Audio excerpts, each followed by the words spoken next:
The next meditation I want to teach is meditation that's really good for people who aren't good at meditation. So if we think about traditional meditation, we sort of have this idea that we have to sit still, kind of focus our mind on one thing. But for a lot of people, especially like the patients that I work with who have ADHD, they have a lot of trouble getting their mind to sit still. And so meditation feels excruciating and difficult, and they wind up feeling like they're just not very good at it. So the cool thing is it turns out that there are actually techniques specifically designed for minds that are very, very active.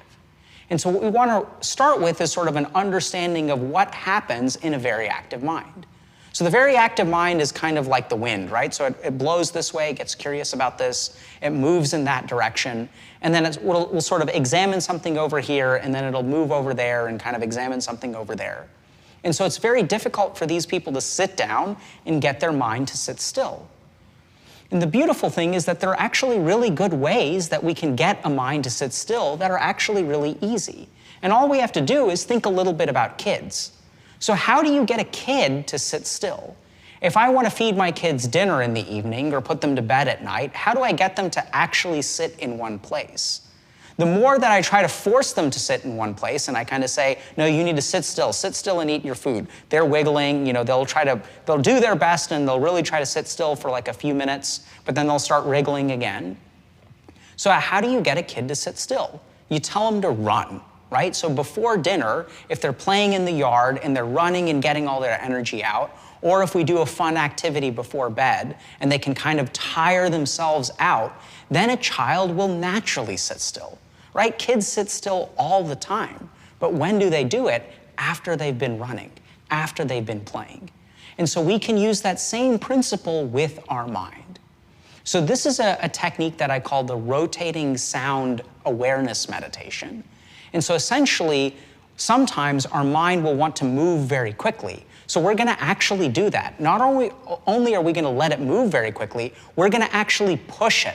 We're going to tell it to move as fast as it can for as long as it can. We're going to push the mind to its limits. And once we exhaust it, it'll naturally sit still. Now, this is a meditation that's a little bit hard to teach in a setting like this, because what it actually requires is a bunch of sound and a bunch of distraction. The cool thing is that if you're in a situation where it's very hard to get a quiet place to meditate, you can actually do this technique instead. So essentially what we want to do, it's pretty simple, but we want to rotate our awareness between as many sounds as we can, as rapidly as we can. So the perfect place to do this is something like a crowded cafeteria. So when I was teaching meditation to my patients in a hospital, we'd actually walk down to the cafeteria and do this meditation there. So we'd sit in the cafeteria and I'd instruct them to try to catch as many sounds as they can, as rapidly as they can. But don't attend to any sound. Don't sort of follow it or pay attention to it, but try to move as quickly as you can. Don't even let your mind sit down for a second.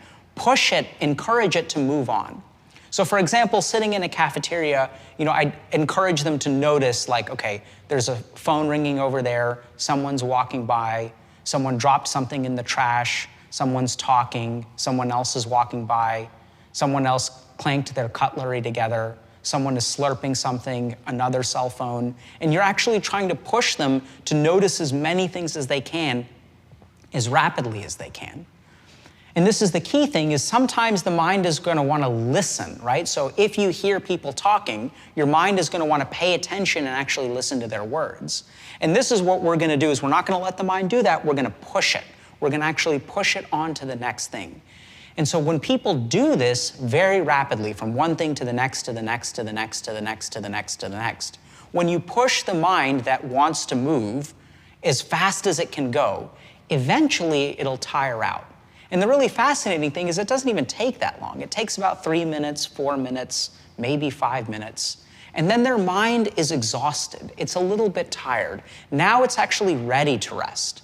And so then we sort of complete the practice, and then we sort of roll into a different kind of meditative practice, like a breathing practice or a different kind of focusing practice or dharana. But now the mind is actually ready for it. So suddenly, these people with ADHD who had so much difficulty meditating, if they sort of tack this thing on, they can actually meditate very, very well. And for a lot of them, they didn't even need another practice. They sort of attended to various stimuli over and over and over again, and suddenly they found themselves in a state of dhyan, in a no-mind state, and their mind would actually shut off completely. So the rotating sound awareness is a really good technique for people who have something like ADHD, or for people whose minds are really wandering a lot, for people who can't meditate normally. The good news is that it's not actually the sound that's important, it's actually the rotation. So I'll also do this practice like standing outside with some of my patients, or I'll tell them to look at a tree, and I'll tell them to see every single leaf on the tree one at a time. And that task is so damn exhausting, but I tell them, go ahead and do it. And they look at one leaf, and then the next, and the next, and the next, and the next, and the next. And there's so many leaves, and our mind can jump around as much as it wants to, and we'll never get to the end of the tree. And the cool thing is the same thing happens. They can do that practice for a while, and then they get exhausted, and they close their eyes, and they slip into meditation. So the rotating sound awareness, the rotating sight awareness, or any other kind of visual stimuli or sound stimuli or whatever you want to use is actually perfectly fine. We can also rotate through our physical awareness and attend to our toes, and then our foot, and then our heel, and then our shin. The most important thing is the rotation. And if you push your mind and it's very, very active, eventually it'll calm down. And that's the secret of how to meditate if you're not good at meditating.